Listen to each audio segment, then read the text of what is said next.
Ensemble, nous avons travaillé et progressé. En 2012, notre situation économique était marquée par une croissance faible et erratique de 1,7%, un déficit budgétaire de plus de 6,7% du PIB. La fourniture d'électricité s'était dégradée à un niveau sans précédent, affectant gravement les ménages et les entreprises au point de provoquer des émeutes et de compromettre toute possibilité de croissance.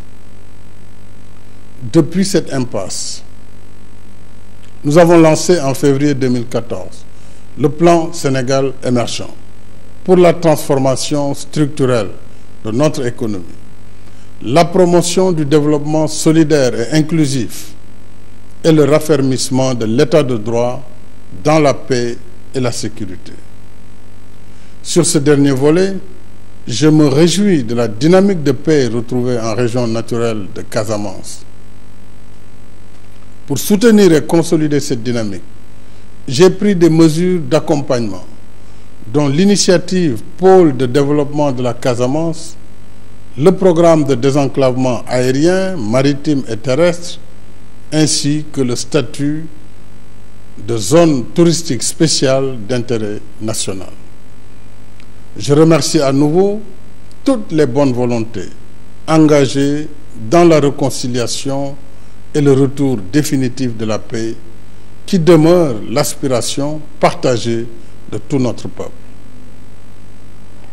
Au plan économique, nos performances sont à présent appréciables, avec un taux de croissance de 7,2% en fin 2017 et une moyenne annuelle de 6,6% depuis le lancement du PSE. Notre taux d'endettement se situe actuellement à 47,7% de notre PIB et reste largement en dessous de la norme communautaire de l'UEMOA fixée à 70%. La réussite de la première phase et le succès éclatant du lancement de la phase 2 du PSE confirment que nous sommes sur la bonne voie. Par nos propres efforts et par l'engagement unanime de nos partenaires publics et privés à nos côtés.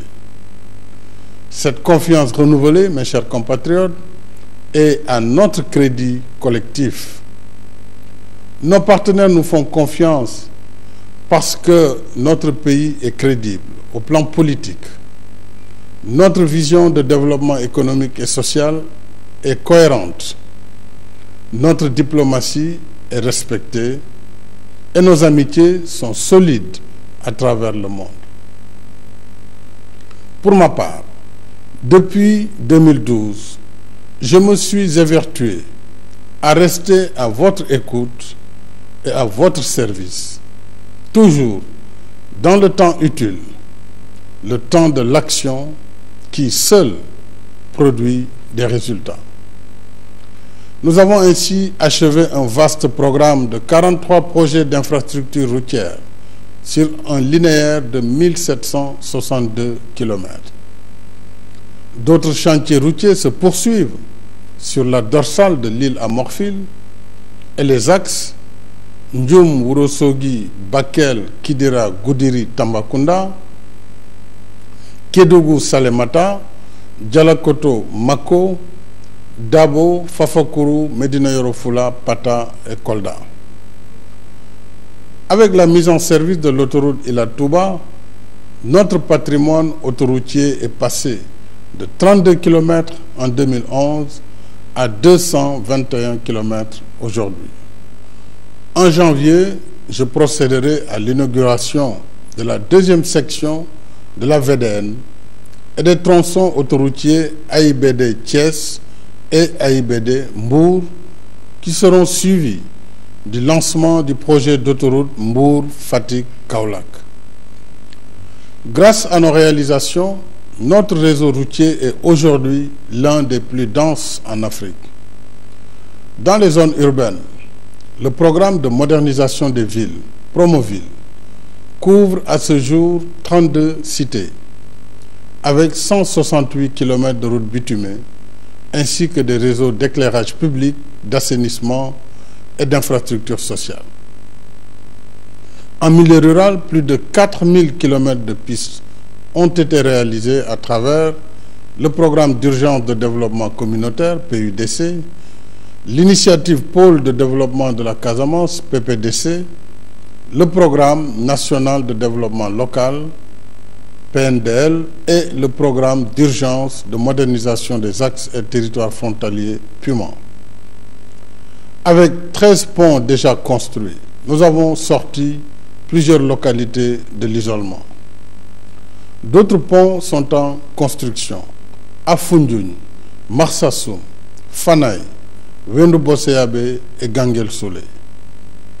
Je me réjouis également de l'inauguration ce 21 janvier avec mon homologue gambien du pont sur le fleuve Gambie. Cet ouvrage mettra fin à la longue et pénible traversée du fleuve et contribuera au désenclavement des régions méridionales du pays. De plus, je suis heureux d'annoncer la réception ce 14 janvier du chantier du train express régional d'une capacité de transport de 115 000 passagers par jour. Cette révolution majeure dans notre système de transport public illustre nos aspirations au progrès et au mieux-être. Les Sénégalais méritent bien de voyager dans les meilleures conditions de ponctualité, de sécurité et de confort. Voilà tout le sens du TER qui sera jumelé à un système de bus transit rapide et prolongé jusqu'à l'aéroport international Blaise Diagne. Le transport aérien s'inscrit dans la même dynamique. Après le lancement le 21 décembre dernier des travaux de reconstruction complète de 5 aéroports régionaux, notre compagnie nationale Air Sénégal recevra ce 31 janvier le premier de ces 2 gros porteurs de dernière génération Airbus 330-900 Neo. Si nous déployons autant d'efforts sur les infrastructures, c'est que jamais un pays ne peut se développer sans infrastructures. Les infrastructures décloisonnent et valorisent nos terroirs, favorisent la libre circulation des personnes et des biens, renforcent l'intégration et la cohésion nationale. Elles nous font ainsi gagner du temps et en productivité, tout en constituant un patrimoine pour les générations futures. Il en est de même du secteur de l'énergie, dont nous avons plus que doublé la production. Nous passons ainsi de 500 MW en 2012 à 1141 MW en 2018. Il faut y ajouter, à très court terme, 2 projets de 60 MW en solaire et 150 MW en éolienne. Avec plus de 3000 km de lignes de transport installées, notre réseau électrique modernisé et densifié est désormais mis à niveau. Ainsi, nous avons mis fin au pénible désagrément de délestage. De 950 heures de coupure cumulées en 2011 à 24 heures cumulées pour l'année 2018, nous ressentons dans nos ménages et dans nos entreprises les résultats de notre politique dans ce secteur clé de notre développement. En outre, avec l'électrification de 2329 villages, plus de 3 300 000 de nos compatriotes ont pu accéder à l'électricité depuis 2012. Je lancerai très prochainement un nouveau chantier d'électrification de 300 villages. Avec le projet majeur MCC de 600 millions de dollars, entièrement dédié à l'énergie, et l'exploitation prochaine de nos ressources gazières et pétrolières, l'accès universel à l'électricité à des coûts encore plus abordables est désormais possible avant l'échéance de 2025.